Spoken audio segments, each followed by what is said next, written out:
Assalamualaikum sir, my name is Fahim Afzal. I'm going to give a presentation on percussion of respiratory system. इस presentation में मैं percussion technique को discuss करूंगा और according to respiratory system sides of percussion को discuss करूंगा। सबसे last में types and sounds of percussion को डिस्कस करूंगा। सबसे पहले परकशन की बात कर लेते हैं। Tapping of finger on body parts को परकशन बोलते हैं। और अकॉर्डिंग टू रेस्पिरेटरी सिस्टम जो परकशन है वो काफ़ी ज़्यादा इंपॉर्टेंट है। It is better than palpitation, और किसी भी डिजीज़ को डायग्नोज करने या उसकी पैथोलॉजी को रूल आउट करने के लिए काफ़ी ज़्यादा इम्पोर्टेंट है। उसके बाद हमारे पास परकशन टेक्निक आ जाती है। इसमें जो हमारा डोमिनेंट हैंड है, for example if I am right handed और मेरा dominant hand right hand side है, तो मैं जहाँ पे परकस करना चाहता हूँ वहाँ पे अपना लेफ्ट हैंड साइड की मिडल फिंगर को रखूँगा। फॉर एग्जांपल अगर मैं लंग्स को परकस कर रहा हूँ तो मैं इंटरकोस्टल स्पेस में रखूँगा, क्योंकि I am perpendicular to lung. तो जो मेरा डोमिनेंट हैंड की राइट साइड है उसकी मैं मिडल फिंगर को अपने लेफ्ट हैंड साइड की मिडल फिंगर पे हिट करूँगा अपनी रिस्ट जॉइंट की फोर्स से, शोल्डर जॉइंट की फोर्स को यूज़ नहीं करूँगा। और जब मैं हिट करूँगा तो PIP और DIP इन दोनों जॉइंट्स के मिड में हिट करूँगा, जॉइंट के ऊपर हिट नहीं करूँगा। और जिस फिंगर को मैं हिट कर रहा हूँ, जो मैंने परकस करने के लिए पेशेंट की बॉडी के ऊपर रखी है, उसको हम प्लेक्सीमीटर बोलते हैं, और जिस फिंगर से हिट कर रहा हूँ उसको फ्लेक्सर बोलते हैं। अगर हमारा पेशेंट को फैटी है थोड़ा सा तो हम अपनी 2 फिंगर्स भी यूज़ कर सकते हैं, 3 भी यूज़ करते हैं। फॉर एग्जांपल अगर हम क्लेविकल को परकस कर रहे हैं तो हम 3 फिंगर्स भी यूज़ कर सकते हैं, 2 भी यूज़ कर सकते हैं। उसके बाद हमारे पास साइड्स ऑफ परकशन आ जाती हैं। साइड्स ऑफ परकशन में जब हम रेस्पिरेटरी सिस्टम को परकस करते हैं तो हम इंटीरियरली भी कर सकते हैं, लेटरली भी कर सकते हैं, पोस्टीरियरली भी कर सकते हैं। अगर हम इंटीरियरली परकस कर रहे हैं तो हम सेकंड इंटरकोस्टल से मिड क्लेविकुलर लाइन तक परकस करेंगे। अगर लेटरली कर रहे हैं तो 4 to 7 इंटरकोस्टल तक करेंगे। अगर हम पोस्टीरियरली कर रहे हैं तो एपिफाइसिस और above this spine of scapula, और अगर below this spine of scapula करेंगे तो हम 4 to 5 सेंटीमीटर नीचे से स्टार्ट करेंगे और 11th रिब तक जाएंगे। इन सबको वन बाय वन जो है ना वो डिस्कस कर लेते हैं। सबसे पहले हम इंटीरियरली की बात अगर करें तो हम राइट साइड से सेकंड इंटरकोस्टल स्पेस से नीचे मिड क्लेविकुलर लाइन तक परकस करेंगे जब तक साउंड चेंज नहीं हो जाता। जब साउंड चेंज होगा तो हम ऊपर से नीचे तक दोबारा परकस करेंगे। जहाँ पे साउंड चेंज होगा वहाँ पे लीवर का अपर बॉर्डर होगा, और हम लीवर के लोअर बॉर्डर को परकस नहीं कर सकते बल्कि पल्पेट कर सकते हैं। और अगर हम सुप्रा क्लेविकुलर को परकस करना चाह रहे हैं तो हम अबाव द क्लेविकल से स्टार्ट करेंगे। और अगर हम क्लेविकल को परकस करना चाह रहे हैं, नॉर्मली हम क्लेविकल वैसे ही देख सकते हैं, लेकिन अगर पेशेंट फैटी हो तो हमें उसको परकस करना पड़ता है। तो उसके लिए हम अपनी फिंगर 2 या 3 फिंगर्स का यूज़ करेंगे उसको परकस करने के लिए। उसके बाद हमारे पास लेटरली आ जाता है। अगर हम लेटरली परकस कर रहे हैं तो हम 4th इंटरकोस्टल से स्टार्ट करेंगे और 7th इंटरकोस्टल तक जाएंगे।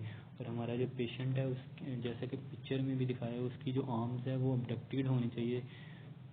उसके बाद हमारे पास पोस्टीरियरली आ जाता है। अगर हम पोस्टीरियरली परकस करेंगे तो सुप्रा क्लेविकुलर फोसा से स्टार्ट करेंगे और इंटीरियर बॉर्डर ऑफ ट्रैपेजियस तक जाएंगे, डाउनवर्ड परकस करेंगे।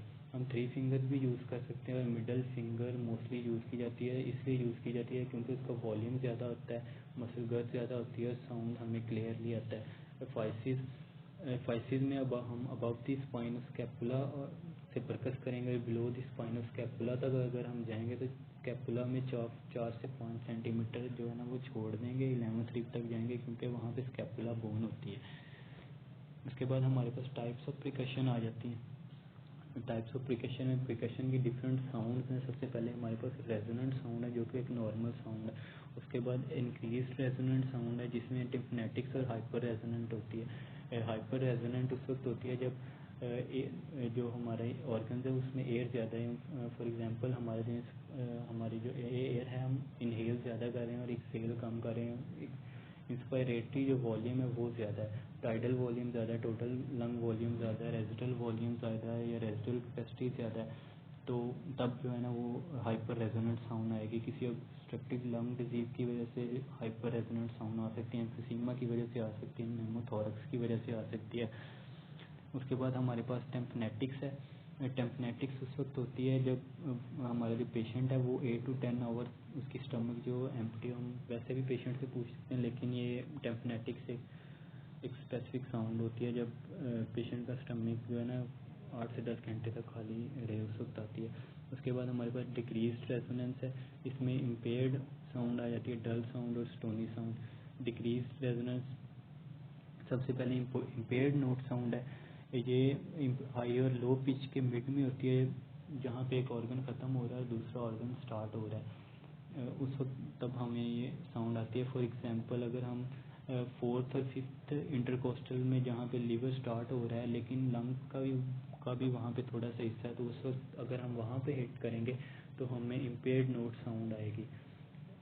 और एक ऑर्गन ख़त्म हो रहा है दूसरा ऑर्गन स्टार्ट हो रहा है, उन दोनों के मिड में अगर हम हिट करेंगे तो हमें ये वाली साउंड आएगी। या फिर अगर फिब्रोसिस ऑफ लंग्स हो जाए तो भी हमें ये साउंड आती है।